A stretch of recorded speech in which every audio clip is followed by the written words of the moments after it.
ഒരു പത്രപ്രവർത്തകൻ ചോദിച്ചു, ഈ മദ്യപിക്കുന്നവരെ ഉപദേശിച്ചു മാറ്റിയാൽ പോരെ? അപ്പൊ അദ്ദേഹം പറഞ്ഞു, അങ്ങനെ ചെയ്തിട്ട് കാര്യമില്ല. തീയിൽ ചാടാൻ നിൽക്കുന്ന ഒരു കുട്ടിയോട് ഉപദേശം പറഞ്ഞിട്ട് കാര്യമില്ല, മറിച്ച് സർവശക്തിയും ഉപയോഗിച്ച് ബലപ്രയോഗത്തിലൂടെ അവനെ അതിൽ നിന്ന് മാറ്റുകയാണ് വേണ്ടത്. അപ്പൊ അതുകൊണ്ട് തന്നെ ലഹരിയുടെ 1-ാം തീയതി അന്താരാഷ്ട്ര ലഹരി വിരുദ്ധ ദിനം, 34ാമത് അന്താരാഷ്ട്ര ലഹരി വിരുദ്ധ ദിനമാണ് ഇന്ന് നമ്മൾ കൊണ്ടാടുന്നത്.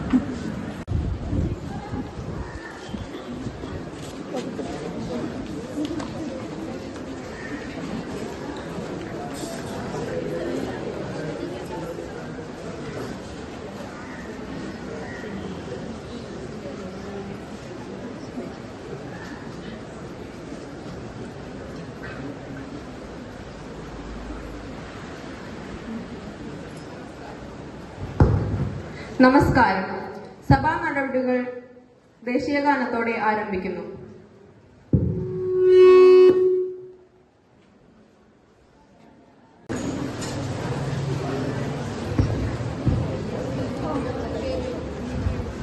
പ്രതിപക്ഷത്തിന്റെ ഭാഗത്തു നിന്നും ഒരു അടിയന്തര പ്രമേയത്തിന്റെ നോട്ടീസ് ലഭിച്ചിട്ടുണ്ട്. കേരളത്തിലെ മൊത്തം ജനതയെ ബാധിക്കുന്ന അടിയന്തര പ്രധാനമുള്ള വിഷയമായതിനാൽ അടിയന്തര പ്രമേയം അവതരിപ്പിക്കുന്നതിന് ഈ സഭ അനുവാദം നൽകിയിരിക്കുന്നു. അടിയന്തര പ്രമേയത്തിനും മറ്റു ചർച്ചയ്ക്കുമായി അരമണിക്കൂർ സമയമാണ് നീക്കിവച്ചിരിക്കുന്നത്. അടിയന്തര പ്രമേയം അവതരിപ്പിക്കുന്നതിനായി ബഹുമാനപ്പെട്ട പ്രതിപക്ഷ നേതാവ് PA റിയെ സ്വാഗതം ചെയ്യുന്നു.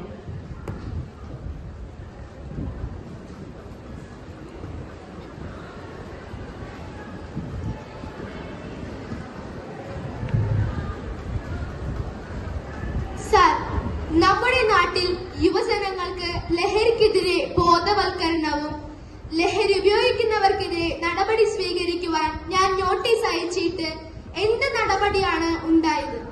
ഇതിനെപ്പറ്റി മുഖ്യമന്ത്രിക്ക് എന്താണ് പറയാനുള്ളത്? യുവതലമുറ മയക്കുമരുന്നിന് അടിമകളായി തീർന്നു കഴിഞ്ഞാൽ എന്തായിരിക്കും നമ്മുടെ നാടിന്റെ അവസ്ഥ? ഇതിനെതിരെ നാം ശക്തമായി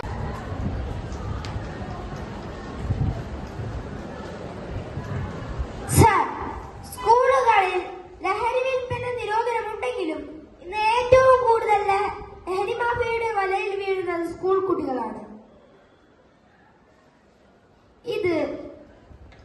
ഇത് നിങ്ങളുടെ ഭരണ സംവിധാനത്തിന്റെ വീഴ്ചയല്ലേ? ഭാവി തലമുറയെ ലഹരി വലയിൽ നിന്ന് രക്ഷിക്കുന്നതിന് എന്ത് നടപടിയാണ് ഈ സർക്കാർ കൈക്കൊണ്ടിരിക്കുന്നത്? മറുപടി നൽകുന്നതിനായി ബഹുമാനപ്പെട്ട മന്ത്രി ആൻ മരിയ കെ ജെനെ ക്ഷണിക്കുന്നു. സാർ, ഒരിക്കലുമില്ല. ലഹരി നിരോധനത്തിന് വേണ്ട ശക്തമായ നടപടികൾ ഈ സർക്കാർ സ്വീകരിച്ചിട്ടുണ്ട്. സാർ, ശക്തമായ നിർദ്ദേശങ്ങൾ എക്സൈസ് വിഭാഗത്തിന് നൽകിയിട്ടുണ്ട്. സ്കൂളുകളിൽ അതിനു വേണ്ട ബോധവൽക്കരണ പരിപാടികൾ ഞങ്ങൾ സംഘടിപ്പിച്ചിട്ടുണ്ട്.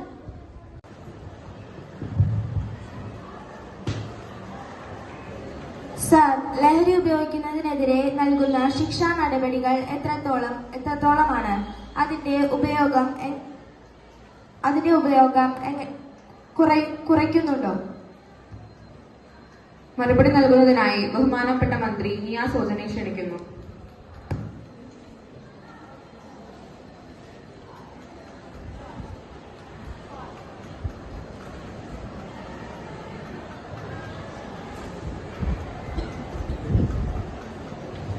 സാർ, പോലീസ്, എക്സൈസ് എന്നിവർക്ക് ശക്തമായ നിർദ്ദേശങ്ങൾ നൽകിയിട്ടുണ്ട്. കുറ്റകൃത്യത്തിന്റെ കാഠിന്യമനുസരിച്ച് 3 വർഷം വരെ ഉണ്ടായിരുന്ന ശിക്ഷ 5 വർഷം വരെയാക്കുകയും 1 ലക്ഷം രൂപ പിഴ ഈടാക്കുകയും ചെയ്യുന്നുണ്ട്. ഈ നിയമം ശക്തമായതിനെ തുടർന്ന് ഈ കുറ്റകൃത്യങ്ങൾ നിയമനിയന്ത്രണ വിധേയമാക്കാൻ സാധിച്ചിട്ടുണ്ട്.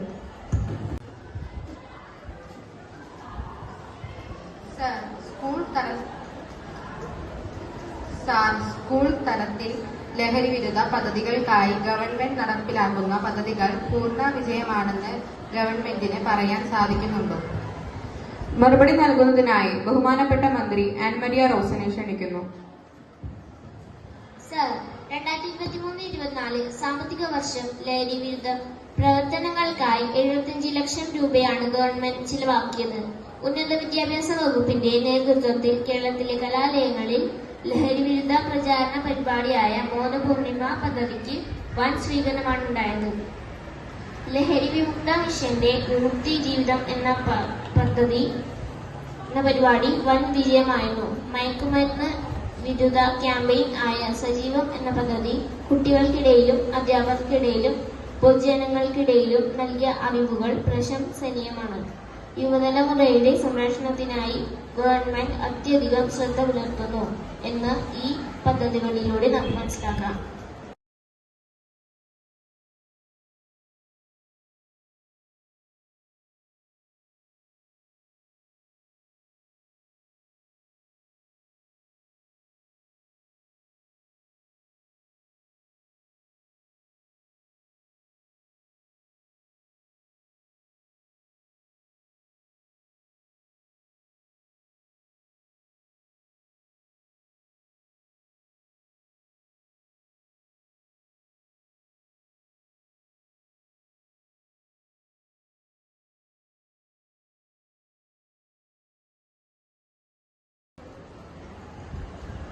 Sir, United Nations office on drugs and crime report പ്രകാരം 2022 284 മില്യൺ ജനങ്ങൾ ഡ്രഗ്സ് ഉപയോഗിക്കുന്നുണ്ട്.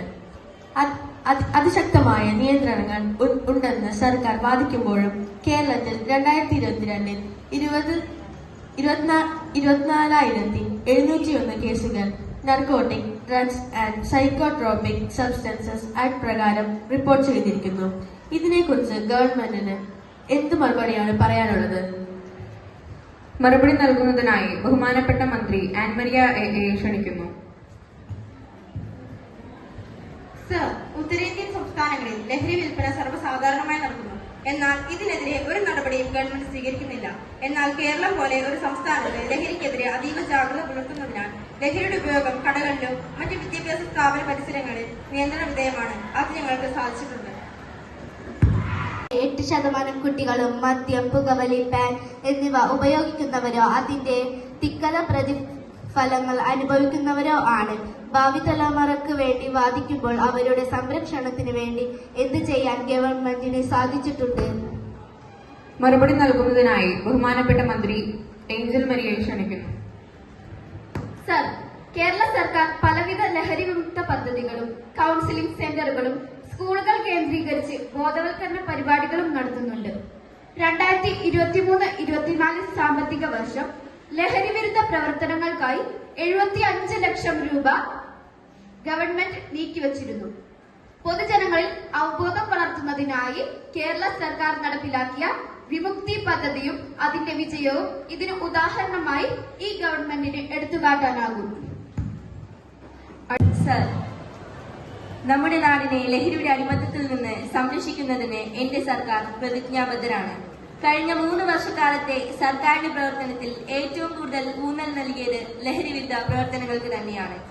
എല്ലാ വിദ്യാലയങ്ങളിലും ലഹരിക്കെതിരെയുള്ള ബോധവൽക്കരണ പരിപാടികൾ വിദ്യാഭ്യാസ വകുപ്പിന്റെ മേൽനോട്ടത്തിൽ തന്നെ ഏറ്റവും ഊർജിതമായി നടത്തപ്പെടുന്നുണ്ട്.